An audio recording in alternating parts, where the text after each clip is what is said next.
Para saudara dan saudari yang Tuhan cintai, selamat pagi dan selamat bertemu lagi dalam renungan harian dari Paroki Santo Fransiskus Assisi APO, edisi hari Sabtu, tanggal 28 Maret 2026, dalam masa Prapaskah yang kelima. Mengawali hari yang baru ini, kita hendak mendengar dan merenungkan sabda Tuhan. Marilah sebelum kita mendengar dan merenungkan sabda Tuhan, kita berdoa. Dalam nama Bapa dan Putra dan Roh Kudus. Amin. Tuhan kami Yesus Kristus, penebus dan penyelamat kami, masa sengsara-Mu semakin mendekat. Meskipun mengetahui segala sesuatu yang akan terjadi, Engkau tetap mengorbankan diri demi menyatukan kami. Semoga kami berani mengorbankan diri untuk keselamatan sesama manusia dan keutuhan ciptaan. Bersabdalah ya Tuhan, kami siap mendengarkan. Terpujilah Engkau Bapa, Putra dan Roh Kudus, kini dan sepanjang segala masa. Amin. Dalam nama Bapa dan Putra dan Roh Kudus. Amin.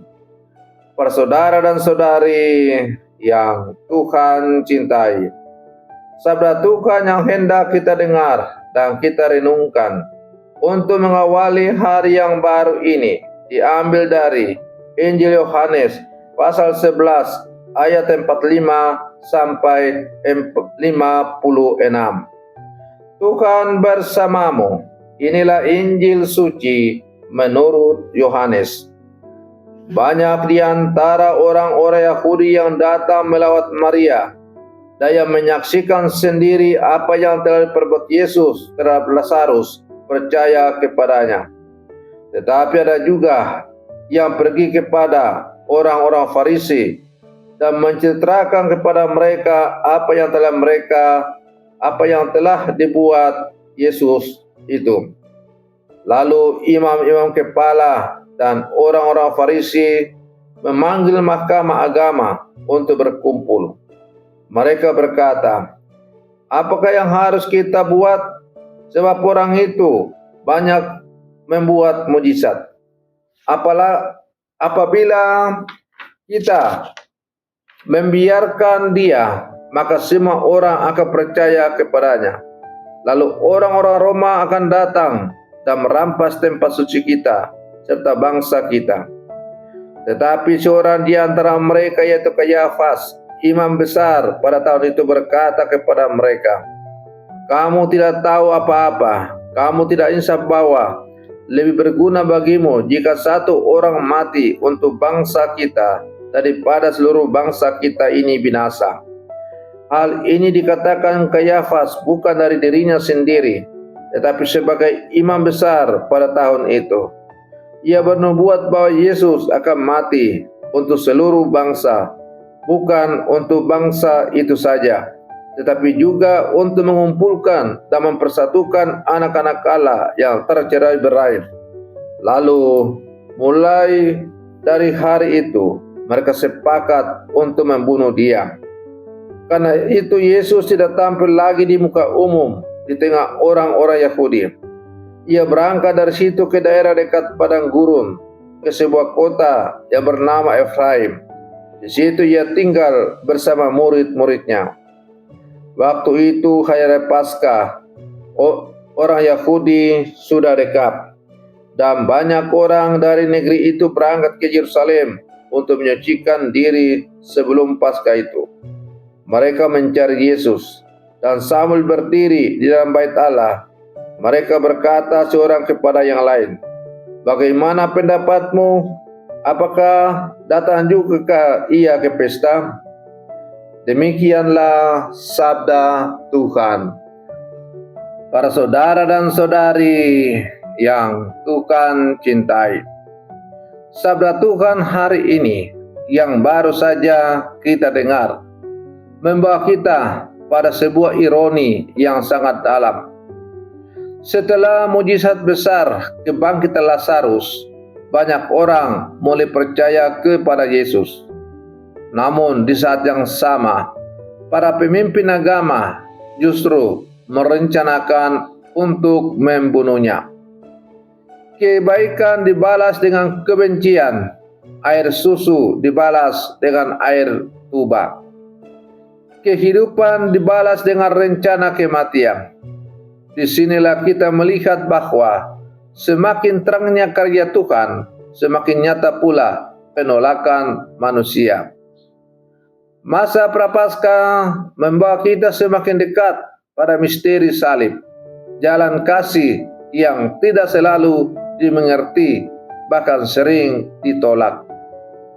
Para saudara dan saudari yang Tuhan cintai, para imam kepala dan orang Farisi merasa terancam.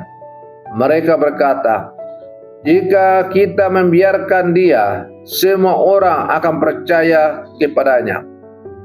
Ketakutan membuat mereka kehilangan kejernihan hati. Kita pun dalam menjalani kehidupan ini, kita sering berbuat demikian. Kita sering kehilangan kejernihan hati dalam berpikir dan lebih suka, bahkan cenderung untuk melemparkan kesalahan kepada orang lain. Misalnya, kalau terjadi banjir, maka kita mempersalahkan pemerintah, padahal kita sendiri sebagai masyarakat hidup tidak tertib, buang sampah sembarangan, dan lain-lain. Kita takut kehilangan posisi, takut tidak dihargai, takut di masa depan tidak aman. Dan dari ketakutan itu, kita bisa mengambil keputusan yang salah, menutup diri terhadap kebenaran, menjauh dari Tuhan, bahkan melukai orang lain, selalu anggap diri yang paling benar, dan selalu menyalahkan orang lain yang salah. Prapaskah adalah waktu untuk mengenali ketakutan dalam diri kita dan menyerahkannya kepada Tuhan. Karena ketakutan yang tidak diserahkan akan berubah menjadi penolakan terhadap kebenaran. Para saudara dan saudari yang Tuhan cintai, di tengah perdebatan orang-orang pada ahli Taurat, Imam Kayafas berkata, lebih berguna jika satu orang mati untuk bangsa kita daripada seluruh bangsa kita binasa. Ia tidak sadar bahwa perkataannya menjadi nubuat tentang karya keselamatan. Ini menunjukkan sesuatu yang sangat dalam. Allah dapat bekerja bahkan melalui niat yang salah. Rencana manusia bisa jahat, tetapi rencana Allah selalu membawa keselamatan. Dalam hidup kita, mungkin ada pengalaman pahit, kegagalan, kehilangan, penolakan, atau luka batin. Namun iman kita mengingatkan, Tuhan tidak pernah berhenti berkarya, bahkan dalam kegelapan. Masa Prapaskah mengajak kita untuk percaya bahwa salib bukan akhir, tetapi jalan menuju kepada kebangkitan. Injil mencatat bahwa Yesus menyingkir ke daerah dekat padang gurun. Itu bukan tanda ketakutan, tetapi kebijaksanaan. Yesus tahu waktunya belum tiba. Maka ia lalu mengundurkan diri. Para saudara dan saudari yang Tuhan cintai, dalam menjalani kehidupan kita, ketika kita mengalami banyak tantangan, persoalan-persoalan hidup yang membuat hidup kita begitu terasa berat, maka kita perlu untuk mundur sejenak, merenungkan perjalanan hidup kita. Kita mundur untuk berhening, kita mundur untuk berdoa, kita mundur untuk menata kembali langkah yang akan kita ambil. Bukan untuk lari dari tanggung jawab, tetapi untuk mendengarkan Tuhan lebih dalam. Di tengah kesibukan dan tekanan hidup, kita sering kehilangan arah karena tidak memberi ruang bagi Tuhan. Prapaskah adalah undangan untuk masuk ke padang gurun, menemukan kembali Tuhan dalam keheningan. Para saudara dan saudari yang Tuhan cintai, oleh karena itu melalui permenungan di pagi hari ini, saya mengajak kepada kita semua dan bertanya pada hidup kita masing-masing. Apakah saya membiarkan ketakutan menguasai hidup saya? Apakah saya percaya bahwa Tuhan tetap bekerja dalam situasi sulit? Apakah saya memberi ruang bagi Tuhan dalam kehidupan hidup saya?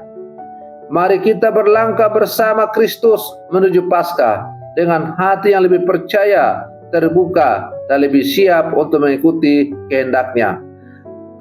Karena di balik salib, karena di balik setiap salib selalu ada rencana keselamatan.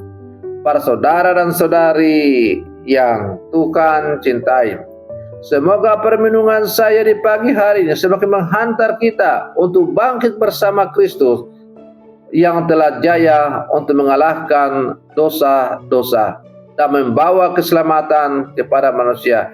Kita bangkit untuk memperbaharui hidup kita dan kita hidup berjalan bersama dengan Tuhan. Para saudara dan saudari yang Tuhan cintai, mari kita akhiri renungan pagi kita dengan berdoa. Dalam nama Bapa dan Putra dan Roh Kudus. Amin. Ya Tuhan Yesus, Engkau tetap setia berjalan menuju salib, meskipun ditolak dan direncanakan untuk disingkirkan.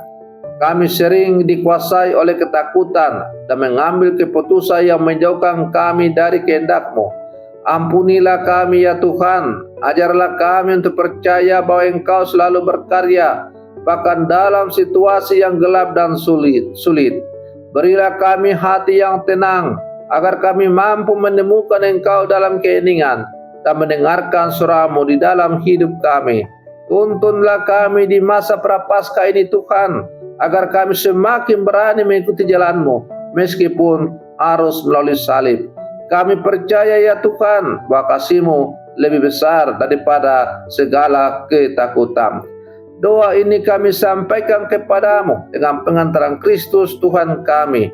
Dialah Tuhan dan pengantara kami, yang hidup dan berkuasa bersama Engkau dalam persatuan Roh Kudus, Allah sepanjang segala masa. Amin. Dalam nama Bapa dan Putra dan Roh Kudus. Amin. Para saudara dan saudariku yang terkasih, selamat pagi. Tuhan memberkati kita semua.